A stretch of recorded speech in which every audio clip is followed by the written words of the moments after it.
साबुदाणा वडा कसा असावा तर असा वरून कुरकुरीत आतून मऊ पोकळ अजिबात तेल न पिणारा आणि त्यासोबत तेलातही न फुटणारा। आता माझाच हा वडा बघा ना, किती छान असा पातळ बनवून देखील तेलात गेल्यानंतर काय भारी टम्म फुललेला आहे। कितीही दाबला तरी तेलावर तरंगतोय यावरूनच लक्षात येतंय हा मस्त असा आतून पोकळ आहे। असे वडे बनवण्याकरिता अचूक प्रमाण साबुदाणा कसा भिजवायचा हे देखील लक्षात ठेवणं गरजेचं आहे। या वड्यांसोबत आपण चटपटीत चवीचं दही पोळलं देखील बनवणार आहोत, यामुळे वडे आणखीनच जास्त चविष्ट लागतील। दही पोळलं बनवताना ते कसं गरम करावं याकरता देखील खास टिप्स सांगितले आहे, त्यामुळे व्हिडिओ शेवटपर्यंत नक्की बघा। तर नमस्कार, मी तेजश्री खाद्यप्रेमी या युट्यूब चॅनलमध्ये तुम्हा सर्वांचं मनापासून स्वागत करते। चला तर मग लगेचच या कुरकुरीत आतून मऊ लुसलुशीत साबुदाणा वड्याच्या रेसिपीला सुरुवात करूयात। साबुदाणा वडे परफेक्ट बनवण्याकरिता आपल्याला साबुदाणा परफेक्ट भिजवणं देखील गरजेचं आहे। तर 1.5 कप मी या ठिकाणी साबुदाणा घेतलाय। एवढ्या साहित्यांमध्ये 12 ते 15 वडे तयार होतात। आता यामध्ये भरपूर असं पाणी घालायचंय। साबुदाणा हलक्या हाताने चोळून यातील पाणी काढून टाकायचंय। आता साबुदाणा फक्त बुडेल इतकंच पाणी घालायचं आणि कमीत कमी 5 तास किंवा रात्रभराकरिता हा भिजवून घ्यायचा आहे। साबुदाण्याच्या खिचडीसारखा हा मऊ भिजवायचा नाहीये, ही टिप्स मात्र लक्षात ठेवायची। तर बघा 4 तासानंतर मी हा साबुदाणा तुम्हाला दाखवतीये। तर याने पूर्णतः पाणी शोषून घेतलंय। हा पहिले आपण मोकळा करून घेऊयात आणि नंतर मी तुम्हाला याचा एक दाणा दाबून दाखवते, जेणेकरून तुमच्या लक्षात येईल। तर बघा या पद्धतीने साबुदाणा व्यवस्थित दबला जायला हवा, परंतु एकदमच मऊसूत लागायला नकोय। या पद्धतीने भिजलेला असावा, यामुळे साबुदाणे वडे कुरकुरीत होतात आणि तेलात गेल्यानंतर फुटत नाही। आता एवढ्या साबुदाण्यांकरिता 2 बटाटे मी छान असे मऊसूत उकडून घेतलेत। अति ओव्हर कुकही करायचे नाहीये, कारण अगदीच बिलबिलीत जर बटाटा उकडला गेला तरी देखील साबुदाणा लवकर नरम पडतो। आता या दोन्ही बटाट्यांची साल काढून तो लगेचच किसणीने किसून घेऊयात, यामुळे बटाट्यांच्या गाठी राहणार नाहीत। आता आपण एक झटपट असं वाटण तयार करून घेऊयात। त्याकरिता 7 ते 8 किंवा चवीनुसार हिरव्या मिरच्या अजिबात पाणी न घालता सुरुवातीला अशाच दळून घेऊयात। या अगदी व्यवस्थित अशा बारीक दळल्या गेल्या मगच यामध्ये अर्धा ते पाऊण वाटी भाजलेले शेंगदाणे घालायचे। शेंगदाणे अति प्रमाणातही भाजलेले नसावे, कारण नंतर साबुदाणे वडे तळताना ते पुन्हा एकदा तळले जातात। तर या ठिकाणी मी सालीसहज शेंगदाण्यांचा वापर केलाय, तुम्ही सालविरहित शेंगदाणे देखील वापरू शकता। आता हे मिक्सरला फक्त 1 ते 2 वेळेस फिरवून घेऊयात, जेणेकरून हे जाडसरच राहतील। बघा या स्वरूपाचे आपलं तयार झालेलं वाटण लगेचच याच बाउलमध्ये काढून घेऊयात। आता यामध्ये चवीनुसार मीठही घालते। बरेच जण साबुदाण्यांमध्ये साखर देखील घालतात, तर ती देखील तुम्ही घालू शकता तुमच्या आवडीप्रमाणे। बरेच जण उपवासाला जिरे कोथिंबीर देखील घालतात, तर जिरे देखील तुम्ही या वड्यांमध्ये घालू शकता, मी नाही वापरते। आता संपूर्ण जिन्नस अशी हाताने व्यवस्थित मॅश करून मिक्स करून घेऊयात। हे साबुदाणे देखील हलक्या हाताने थोडेसे मॅश करायचे, यामुळे ते थोडेसे फुटतात। म्हणजे मग यामधील जो एअर असेल तो आत्ताच बाहेर निघेल आणि मग नंतर वडे तळताना त्या एअरची वाफ होऊन वडे फुटणार नाहीत। बघा आपलं खूप छान असं मिश्रण तयार झालंय। लगेच याचे वडे बनवून घेऊयात। जर तुम्हाला वडे बनवायला वेळ असेल तर हे मिश्रण असं जरा वेळ भिजत साईडला ठेवा आणि हवे तेव्हा वडे बनवून खा। आता वडा बनवताना पहिले गोल आकारामध्ये हा छान असा तयार करून घ्यायचा, नंतर त्याला चपटा आकार द्यायचा। बघा इतपत हा पातळ थापलेला वडा लगेचच तेलात तळूयात। तर तेलात तळताना देखील काही महत्त्वाच्या टिप्स लक्षात ठेवायच्या आहे। एक म्हणजे तेल मध्यम गरम असावं आणि गॅसची फ्लेम देखील मध्यमच असावी। एक वडा सोडल्यानंतर लगेचच दुसराही वडा तुम्ही थापून घेऊ शकता, म्हणजे मग एकाच वेळेला तुम्ही 2 ते 3 वडे तळून घेऊ शकता।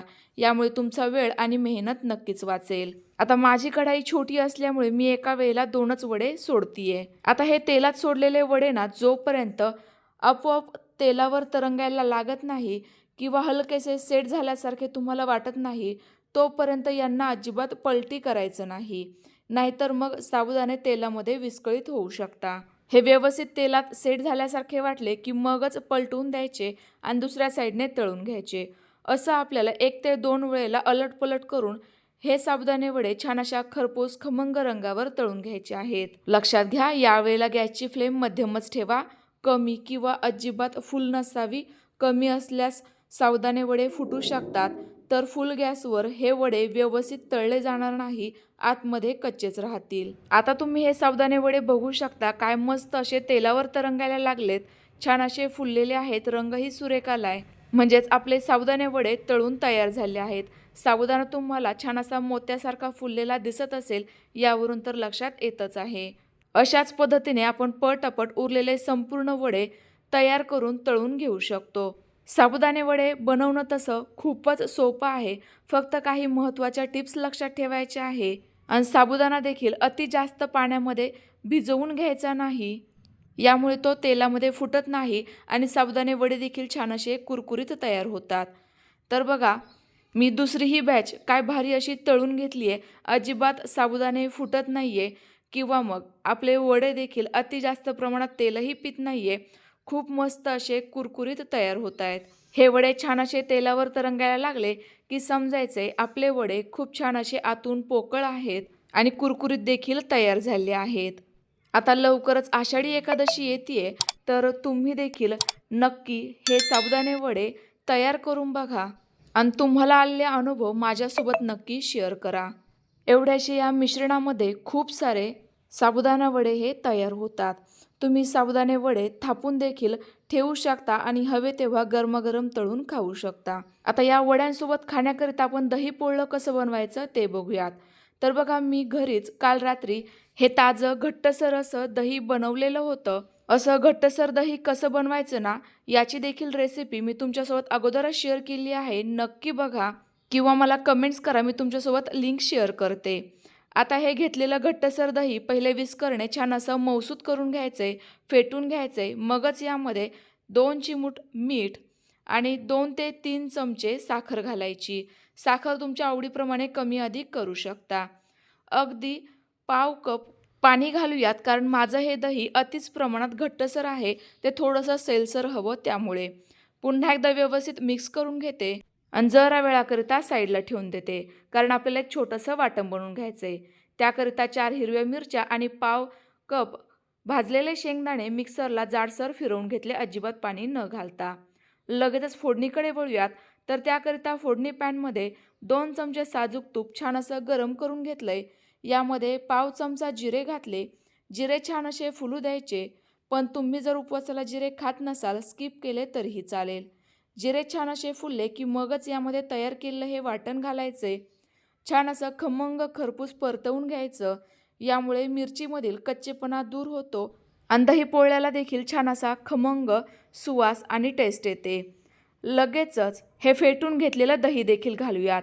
दही घालत असताना गॅसची फ्लेम एकदम कमी ठेवायची. महत्त्वाची टिप्स लक्षात ठेवा, नाहीतर मग आपलं दही फाटू शकतं. व्यवस्थित पटापट हे मिक्स करून घेऊयात आणि आपल्याला हे दही हलकंसं बोटाला गरम जाणवलं की लगेचच गॅस बंद करूयात, कारण आपल्याला या दह्याला फक्त चटका द्यायचा आहे. म्हणूनच तर याला दही पोळलं म्हटलं जातं. जर हे दही आपण जास्त वेळ उकळवलं तर ते फाटू शकतं, त्यामुळे ही टिप्स नक्की लक्षात ठेवा. गरमागरम तयार झालेलं चटपटीत चवीचं दही पोळलं आणि त्यासोबत वरून कुरकुरीत तर आतून मऊ लुसलुशीत हलके फुलके जाळीदार पोकळ आपले साबुदाणे वडे या ठिकाणी तयार झाले आहेत. यापूर्वी मी तुमच्यासोबत साबुदाणे वड्यांसोबत इतरही बऱ्याच वेगवेगळ्या प्रकारच्या चटण्यांची रेसिपी शेअर केली आहे. त्या रेसिपीज देखील तुम्ही नक्की बघा, जर तुम्हाला दह्याचे पदार्थ खायचे नसतील तर. तुम्हाला आजची ही साबुदाणा वडा आणि दही पोळ्याची रेसिपी कशी वाटली कमेंट्स करून नक्की कळवा. रेसिपी आवडली असल्यास लाईक करा, जास्तीत जास्त शेअर करा आणि आपल्या खाद्यप्रेमी चॅनलवर तुम्ही पहिल्यांदाच आला असेल तर चॅनलला नक्की सबस्क्राईब करा. आता हा साबुदाणा बघा, थंड झाल्यानंतरही तुम्हाला आवाज दाखवतीये. किती छान हा कुरकुरीत तयार झालेला आहे. अजिबात तेलकटही नाही आहे, आतूनही मस्त असा पोकळ आहे, मऊ लुसलुशीत आहे. त्यामुळे तुम्ही देखील मी सांगितलेल्या टिप्स वापरून हे साबुदाणे वडे नक्की ट्राय करून बघा. पुन्हा एकदा भेटूयात. Bye bye.